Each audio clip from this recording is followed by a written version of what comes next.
Hoy vamos a hablar de las palabras y cómo las palabras pueden sabotear nuestras vidas. Y por supuesto, si aprendemos a utilizarlas bien, cómo pueden de ser un gran beneficio para todo lo que queremos alcanzar, puesto que todos tenemos sueños en la vida, pero muchas veces, sin darnos cuenta, también nos saboteamos. Y es muy interesante porque estoy llegando más y más a la conclusión que todo lo que hagamos aquí en la tierra, por ejemplo, usted vino a la iglesia hoy a escuchar de Dios, a hablar de Dios, estoy seguro que eso va a tener una trascendencia en la eternidad. ¿Cuántas actividades que nosotros realicemos van a tener una trascendencia en la eternidad? Estoy seguro que todas. Por ejemplo, cuando usted va a trabajar y se esfuerza por proveer para los suyos, está teniendo una trascendencia en la eternidad, es decir, está permeando la eternidad. Porque la Biblia dice que hay que proveer para los nuestros, puesto que quien no provee es peor que un no creyente y ha abandonado la fe. Entonces, las palabras nos van a ayudar y son una principal fuente, y esto me asusta, para administrar la presencia que Dios ha querido derramar en cada uno de nosotros. Si usted me acompaña, vamos a orar para que Dios nos hable. Usted le puede pedir que le hable y yo le voy a pedir que me use. ¿Ok? ¿Está bien? Padre, nos acercamos confiadamente ante el trono de la gracia, sabiendo que de ti veremos bendición. Esta mañana pedimos que nos des una palabra fresca, tanto a las personas que están aquí sentadas escuchando, como a mí que me toca hablar. Háblanos, Señor, por medio de tus escrituras, y que conectemos, Padre, aquello que tú quieres que conectemos. En el nombre de Jesús oramos, amén y amén. Estamos estacionados en el libro de Levítico y de ahí tomamos la escritura. Dice la Biblia en el capítulo 14 y versículo 1: el Señor le dijo a Moisés: las siguientes instrucciones son para los que buscan la purificación ceremonial de una enfermedad cutánea. Los que han sido sanados deben ser llevados al sacerdote. ¿Sabe usted que esta es una de las pocas enfermedades que la Biblia dice que hay que hacer algo por sanarse? Es una enfermedad muy peculiar, muy interesante. Es más, en muchas otras versiones aquí habla del leproso, así se traduce, pero es una muy mala traducción. Esta era una enfermedad muy específica, muy rara, una enfermedad de la piel que existió en el templo en que el santuario estuvo en pie, y también existió en el tiempo en el que el templo estuvo en pie, y que nos enseña una gran verdad de sabotearnos o no. Y hay una historia que lo puede ilustrar. Se encuentra en Números capítulo 12 versículo 1. Si voy muy rápido me dice, va muy rápido, pero lo que pasa es que yo siento que tienen calor, entonces cuando yo los veo con calor tiendo a hablar un poquito más rápido para terminar más pronto. Pero bueno, dice Números capítulo 12 que mientras estaban en Hazerot, Miriam y Aarón criticaron a Moisés porque se había casado con una cushita. Para las personas que no saben qué es una cushita, no tiene que ver con aquella fruta que se llama cushín. La cushita es una mujer, en la Biblia, es una mujer de raza africana, es decir, negrita. Miriam y Aarón, hermanos de Moisés, Aarón el sumo sacerdote, Miriam una profetisa del pueblo, un día se pusieron a hablar y dijeron: ¿cómo es que se casó con una cushita? ¿Qué le está pasando? Y a mí, ¿cómo me caía de bien mi cuñada, mi antigua? ¿Qué está pasando? Ellos pensaron que habían detectado una falta moral en su hermano y empezaron a decir: ¿acaso solo por Moisés Dios nos habla?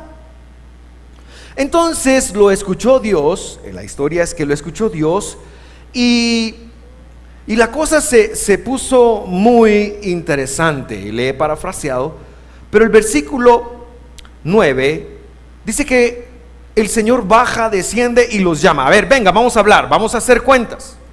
Recuerde, aquellos habían hablado algo que era verdad. Pero Dios se enojó y se fue. Y en el versículo 10 dice: cuando la nube dejó de estar encima del tabernáculo. Lo que no le conté fue que Dios los regañó. Les dijo: ¿cómo se atrevieron a hablar de Moisés? Con ustedes yo les hablo en profecías, con ustedes yo les hablo en sueños, pero a mi siervo Moisés, dice, con él es cara a cara. Él es mi mero pana, es mi cuate, es mi amigo. Y entonces Dios se enoja y dice: la nube dejó de estar encima del tabernáculo. La nube era la señal de que la presencia de Dios estaba allí. Allí estaba Miriam, con su piel tan blanca como la nieve, leprosa. Cuando Aarón vio lo que había pasado por ella, clamó a Moisés: ¡ay, mi Señor, por favor no nos castigues por este pecado que tan neciamente cometimos! ¿Cuál es el pecado? El pecado era hablar mal. El resultado fue una enfermedad cutánea que en el hebreo se llama tzaraat y que no tiene algo que ver con la lepra que hoy se conoce, y que era el castigo que Dios enviaba a las personas en el desierto cuando hablaban mal de alguien. Imagínense si todavía nos castigaran por hablar mal de alguien en la piel. Imagínense eso. Esa es una enfermedad muy específica y está allí para que nosotros hagamos un alto y digamos, bueno, y reflexionemos y digamos cómo está nuestro hablar de las demás personas. En el tiempo de Jesús, usted también lo puede ver. Dice Lucas capítulo 17, versículo 12, no 122, 12. Al entrar en una aldea, 10 leprosos, 10 zaratienses, se quedaron a la distancia. ¿Por qué se quedaron a la distancia? Porque el leproso, cuando andaba con esta enfermedad, no era que fuera a contaminar a las personas, sino que tenía que dar a entender que había hablado mal, estaba purgando. Esto no era contagioso, era impurificador, porque las palabras muchas veces son impurificadoras. Así que lo ven al Señor de lejos y se ponen a gritar: Jesús, Maestro, ten compasión de nosotros. La maledicencia, ¿cómo la definimos? La definimos como hablar mal de otros, aun y cuando sea verdad. En un momento veremos sus efectos, pero qué tentación tenemos nosotros de comentar lo que las otras personas hacen. Ni siquiera estoy hablando del chisme. El chisme es mucho peor. El chisme es aquella cosa que yo comparto con alguien cuando pienso en lo que alguien probablemente dijo o hizo, pero no estoy seguro. No. La maledicencia se basa en hechos reales, a donde yo critico, a donde yo hablo mal de mi prójimo. Esa es la maledicencia. La maledicencia es un crimen terrible porque nos mata a nosotros, mata al receptor y juntos matamos a la persona de quien estamos hablando. Un hombre que quiso entender el alcance de la maledicencia y le preguntó a su maestro: Maestro, explícame cómo está lo de la maledicencia. Muy bien, le dijo el maestro, te lo voy a explicar. Agarra un puñado de semillas y vete al campo y esparce las semillas y me vuelves a ver dentro de una semana. El hombre se va, hace eso, llega al campo, esparce, tira las semillas y al cabo de una semana regresa a ver a su maestro y el maestro le dice: ¿qué tiene que ver eso con la maledicencia? Fácil, le dice el maestro, ve y recoge las semillas. Es imposible, dijo, el viento se las ha llevado, a lo mejor algunas ya echaron raíz, no sé qué puede hacer con eso. Eso es exactamente el alcance de la maledicencia. Se riega y perdemos el control de lo que puede ocurrir. El escritor sagrado de la carta de Jacobo o Santiago dice lo siguiente en el capítulo 1, versículo 26. Santiago 1, 26. A mí me gusta más su nombre hebreo, por eso lo pongo ahí. Jacobo. Este Jacobo tenía una cuestión bien interesante. Era hermano de sangre de Jesús. Así que él dijo, él seguramente estuvo expuesto a muchas enseñanzas y escribió su famosa carta y dice: si afirmas ser religioso, aquí pensamos, no somos religiosos, nosotros somos espirituales, pues, si afirmas ser espiritual, si afirmas tener algún conocimiento de Dios, si afirmas tener alguna espiritualidad, si afirmas ser creyente, si tienes alguna fe en Dios, pues, pero no controlas tu lengua,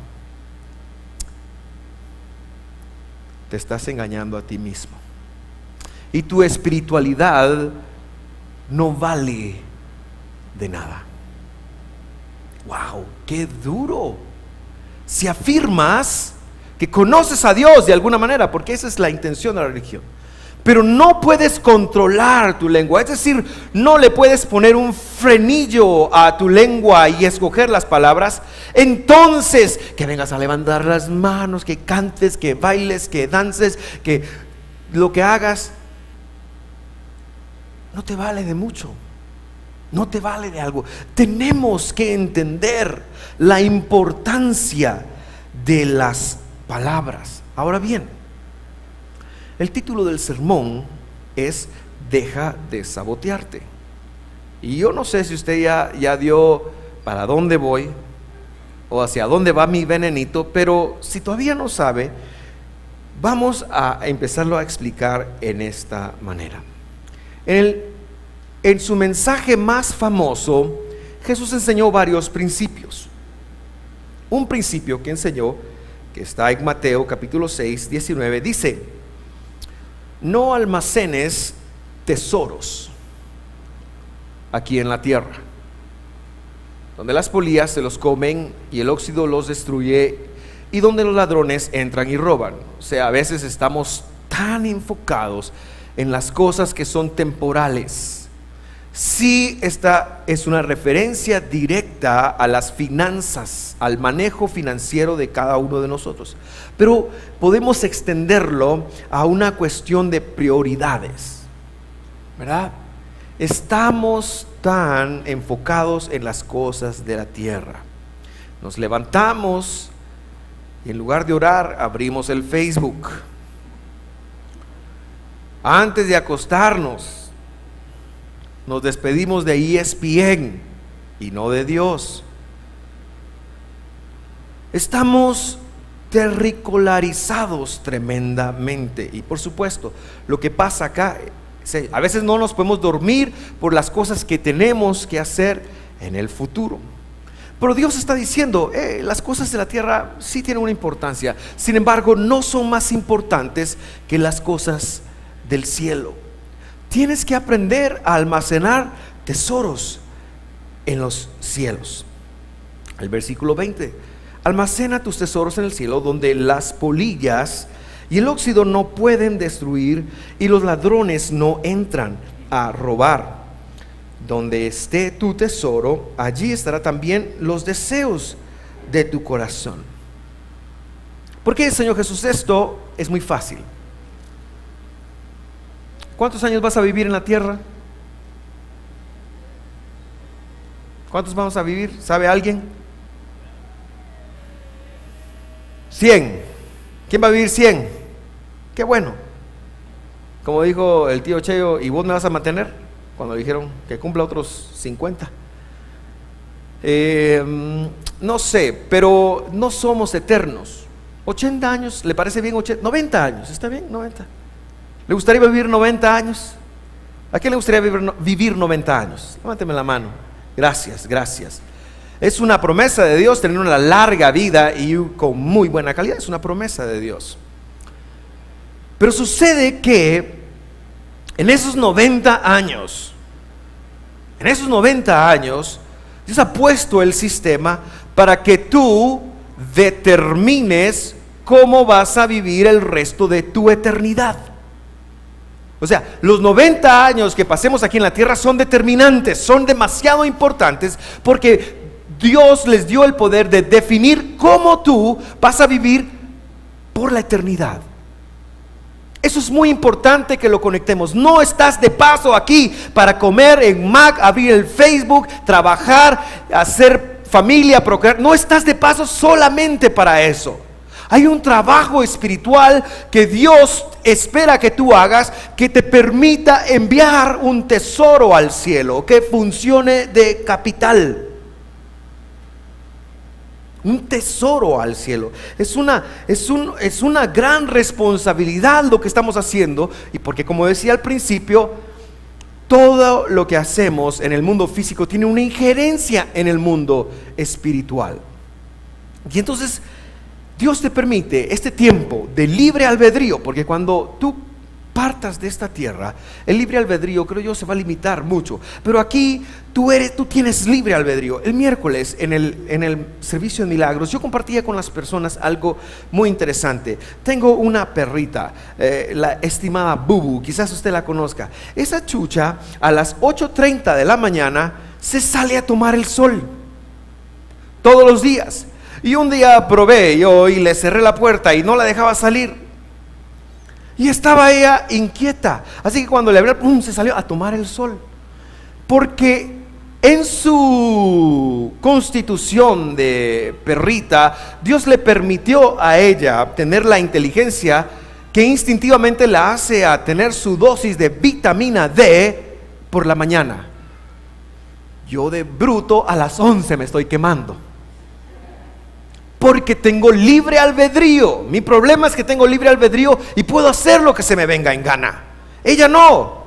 Ella tiene un conocimiento limitado y su instinto le lleva a manejar. Entonces, ese libre albedrío que tú tienes y que vas a disfrutar durante el tiempo que solo estés aquí en la tierra, úsalo, por supuesto, para las cosas de la tierra, pero no te olvides de que Dios espera que tú le envíes tesoros. Él va a ser un buen banquero, te lo va a guardar, te lo va a incrementar, y si eres bueno, vas a vivir de los intereses aquí en la tierra, si lo sabes administrar.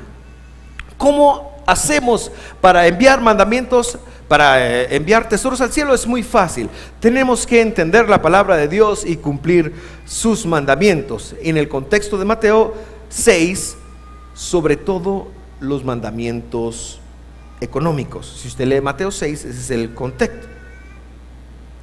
Entonces, ¿qué tiene que ver esto con sabotearte?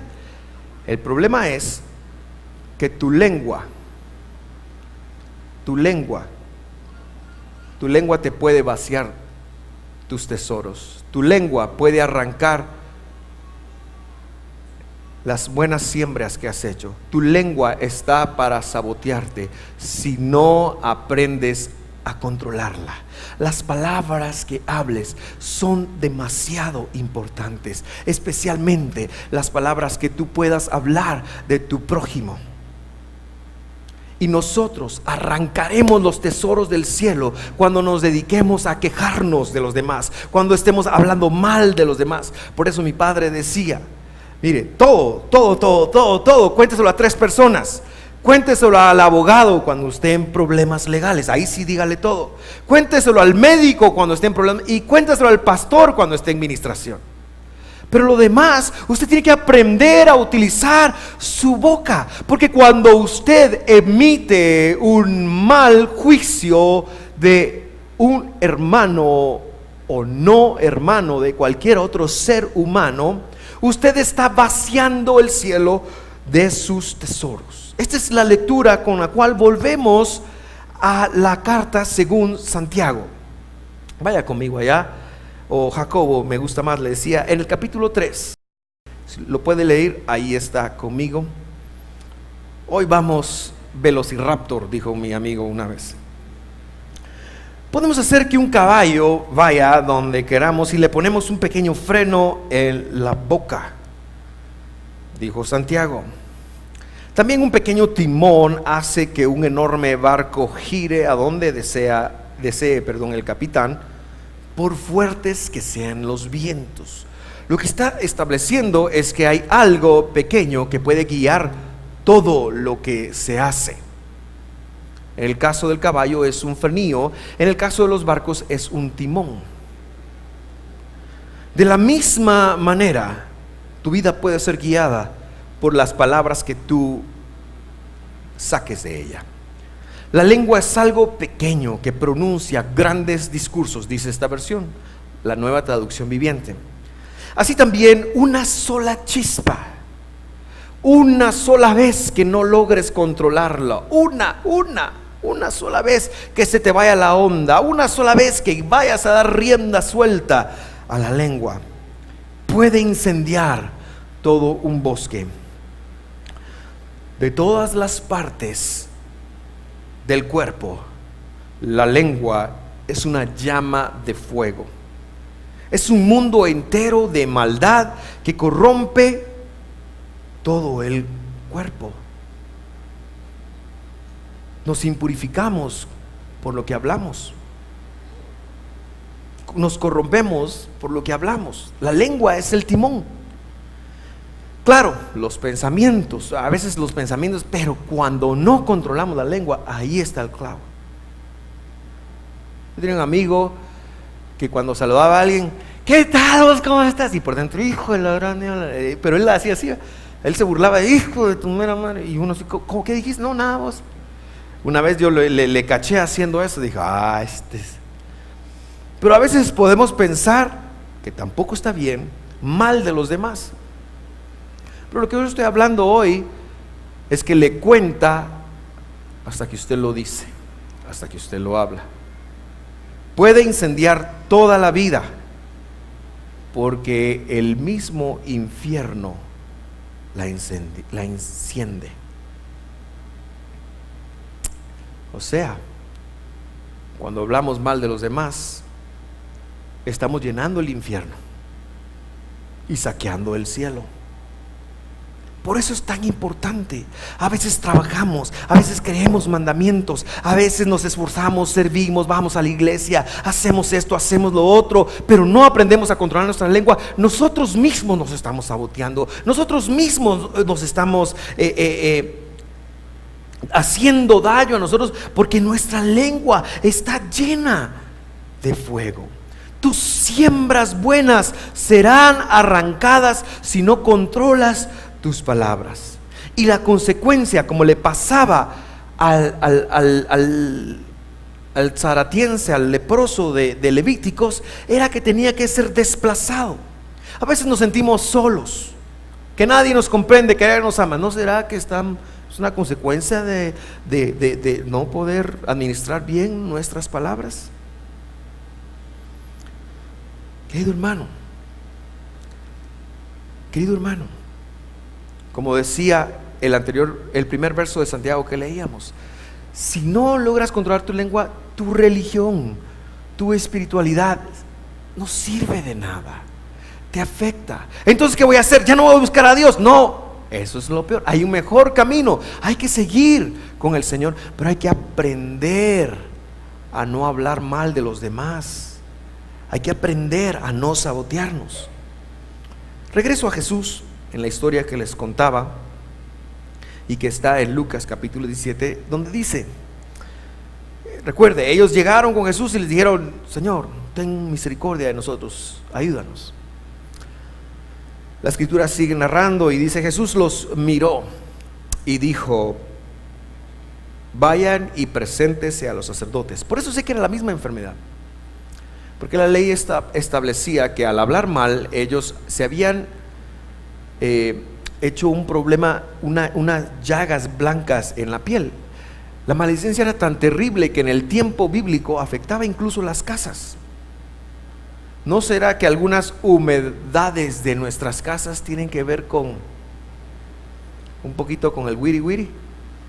No sé, se lo dejo a usted. Pero en este caso ellos al recuperarse, porque cuando a alguien le surgía esta enfermedad, tenía que apartarse del campamento y tenía que pedir perdón y volverse a Dios. Y luego, cuando eso ocurría, Dios los sanaba y entonces ellos se presentaban al sacerdote y le decía: mire, ya no tengo nada. Y el sacerdote los declaraba limpios, y entonces ellos tenían que traer una ofrenda. Pero en este caso Jesús no espera que el tiempo pase, sino que inmediatamente cuando los ve, le dicen: vayan y preséntenselo a los sacerdotes. Por eso sé que es la misma enfermedad. Y mientras ellos iban, quedaron limpios de la lepra. Uno de ellos, cuando vio que estaba sano, volvió a Jesús y exclamó: alaben a Dios. ¡Wow! Estoy sano, estoy limpio, no tengo que esperar, no tengo que estar separado, voy a vivir nuevamente en comunión, puedo regresar a mi casa, puedo abrazar a mi esposa, a mis hijos, puedo volver a mis actividades normales. ¡Wow! ¡Alaben a Dios! Y cayó al suelo a los pies de Jesús y le agradeció por lo que había hecho. Ese hombre era samaritano, es decir, ni siquiera era religioso, ni siquiera era conocedor, pero era agradecido. Ahora, la gratitud no es el punto hoy. El punto es que Jesús le preguntó: ¿no sané a 10 hombres? ¿Dónde están los otros 9? Jesús dijo: ninguno volvió para darle la gloria a Dios, excepto este extranjero. Estamos tan acostumbrados a hablar mal de los demás que no nos ponemos a pensar que esto está yuxtapuesto, es decir, es opuesto al alabar a Dios. Es más, en el capítulo 3 de Santiago, lo que dice es que no está bueno que con la misma boca que alabamos a Dios, afrentemos a los hermanos. Y Jesús está tocando el mismo punto aquí cuando dice: ¿no le dan gloria a Dios? Jesús le dijo al hombre: levántate, sigue tu camino, tu fe te ha sanado. Pero es la misma palabra para decir: tu fe te ha salvado. Tu fe te ha salvado. Queridos hermanos, ¿cuántas veces hemos hablado mal de alguien? No me responda, pero medítelo usted. ¿Ha hablado mal de alguien usted alguna vez? Aunque sea verdadero, repito, eso no importa. Eso no importa, aunque sea verdadero. ¿Ha hablado mal de alguien?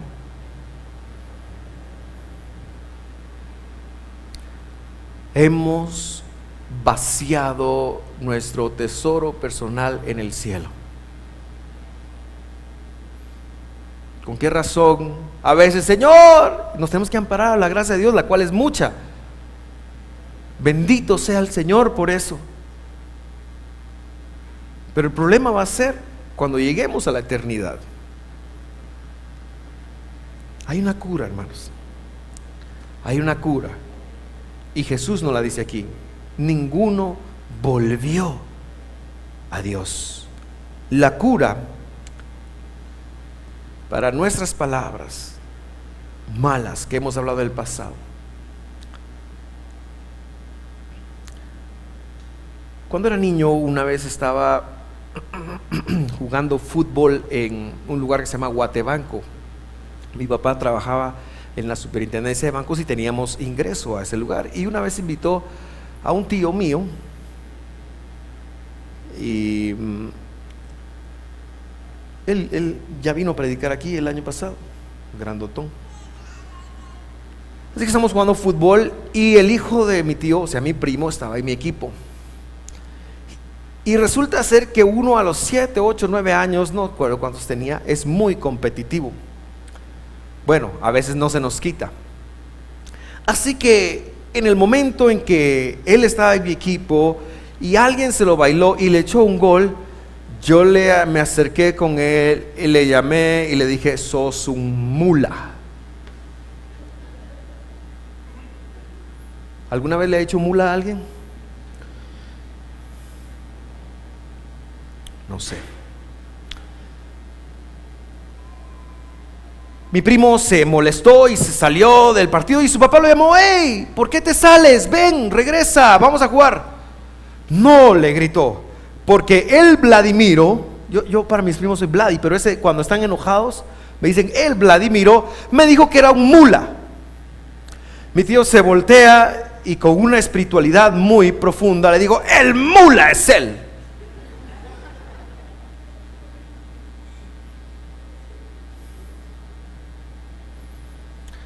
Todavía lo recuerdo. Todavía lo recuerdo. Por favor, ore por mí, porque me marcó en muchas áreas de mi vida esa palabra. Seguro que mi cosecha fue inmediata.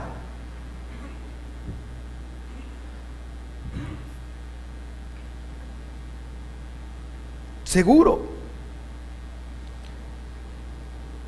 que mi cosecha fue en un santiamén. Perdí la conexión, mis queridos hermanos, solo para ver ahí si me pueden ver, si está todo bien. Mi cosecha fue inmediata, pero me marcó la vida. ¿Qué estoy tratando de decir? Las palabras nos marcan la vida. Todavía no lo he recuperado. Las palabras nos marcan la vida, pero hay una cura.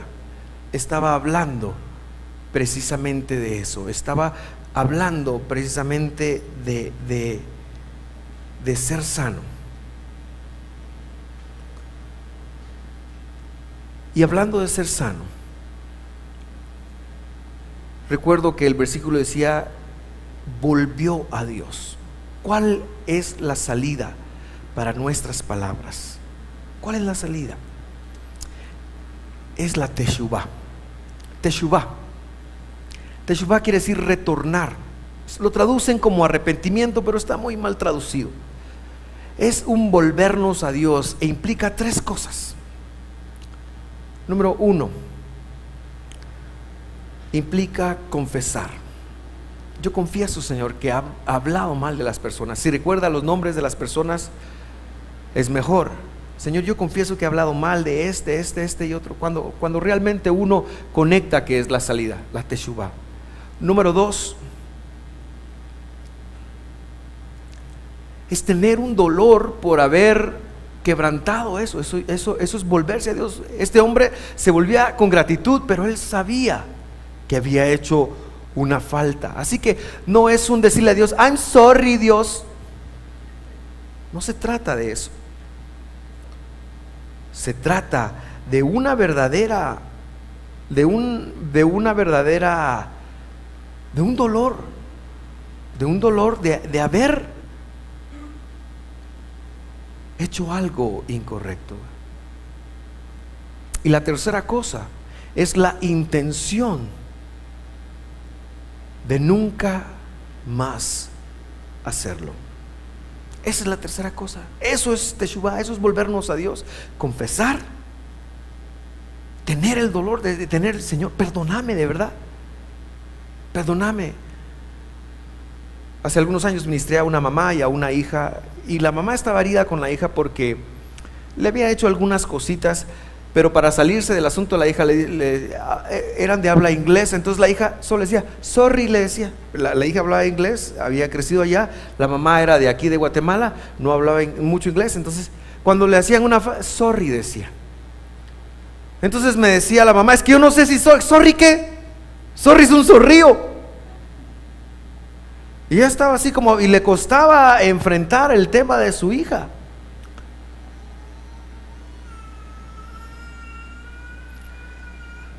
Entonces no funciona decirle sorry a Dios. Es lo que estoy tratando de decir. No es I'm sorry, lo siento, Señor, pero me tenés que bendecir ya. A veces entendemos esa actitud: Padre, está bien, peco, ni modo. Yo pensé que era casi tan perfecto contigo, pero no, tenemos que tener un dolor a la situación y tenemos que expresarlo. Si a usted no le duele algo de lo cual está confesando, no se está arrepintiendo. Y la tercera cosa es tener una intención de no volverlo a hacer. Como dice el comercial de celulares: no lo vuelvo a hacer, no lo vuelvo a hacer, te lo juro, mi vida, no lo vuelvo a hacer. Y no estoy con esa compañía. Y luego, cuando nos arreglamos con Dios, ¿qué hacer? Pues tenemos que crear una cultura nueva. Y en esto me quiero enfocar para ir cerrando la charla de hoy. Saber qué pasó con esto, pero ahora que Dios me hable y así eso se lo transmito a usted. Porque ahí están todas mis notas, ya ahorita ya voy en automático. Tenemos que crear una nueva cultura. Número uno, ¿por qué hablamos mal de las personas? Le voy a decir por qué hablamos mal de los demás. Hablamos mal de los demás porque tenemos una autoestima baja. Y entonces tenemos dos opciones cuando vemos lo que están haciendo los demás, bueno o malo. O nos edificamos a nosotros mismos, entonces no tenemos que hablar mal de los demás, o bajamos a los demás a nuestro nivel. Cuando hablamos mal de los demás, estamos demostrando que tenemos un problema emocional. Nos sentimos menos, por eso nuestra necesidad de bajar a los demás a nuestro nivel. Aquel que no le crea problemas lo que los demás hacen no tiene necesidad de hablar de ellos. Entonces normalmente es así, pueden haber sus excepciones, pero cuando usted lo conecte y se oiga y se escuche hablando mal de alguien más, piense, ¿por qué me siento así? En lugar de bajar a los demás, edifíquese a sí mismo. Entonces, a ver si me acuerdo, ahí lo tenía escrito. Número uno, si no tiene nada bueno que decir de alguien más, ¿qué hay que decir? Nada. Después de arrepentirme, si no tengo nada más bueno que decir, nada. Número dos, trabaje en usted. Usted es la clave. Si alguien lo hizo sentir mal por algo, trabaje en usted, elévese usted, levante usted el nivel.